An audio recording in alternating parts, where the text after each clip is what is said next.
I'm Cathy Fischer-Mueller, and I teach 8th grade social studies here at Devotion. I'm also the inclusion specialist, which means I work with students throughout the school, specifically students in the Therapeutic Learning Center. First, I want to say I've been a part of a number of BEF grants, dating back to Making Learning Visible and professional learning communities, and a number of grants that focused more on content areas, like the one I did this summer with Facing History in Ourselves, which was about immigration in a changing world. And that grant had us study immigration, really be students of the topic, but also look at pedagogy and teaching strategies to best communicate that to our students.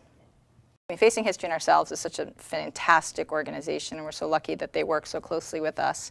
So as a group of 8th grade teachers, we were invited to be a part of the grant that was written by Jeff Tegnell, our coordinator for social studies, so that we'd have this shared academic experience, but also to be creating a curriculum that all Brookline students could experience.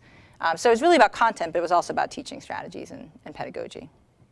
I think what resonated most with me was that the pedagogy cycle for Facing History in Ourselves always starts with the individual and identity and who am I. And I think what that reminded me is how those questions resonate for all of us, especially immigrants, but especially 13 and 14-year-olds.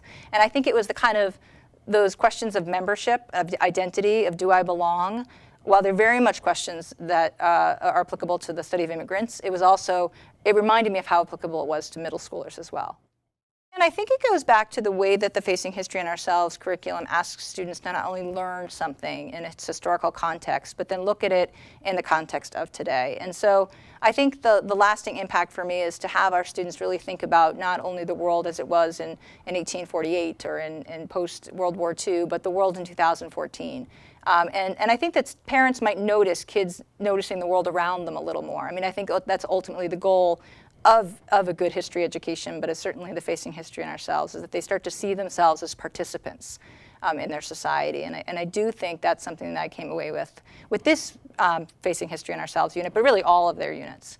So hopefully parents would start to hear their kids asking them questions about what they think, about current events, about things that are creating some dissonance for them that they maybe haven't thought of before.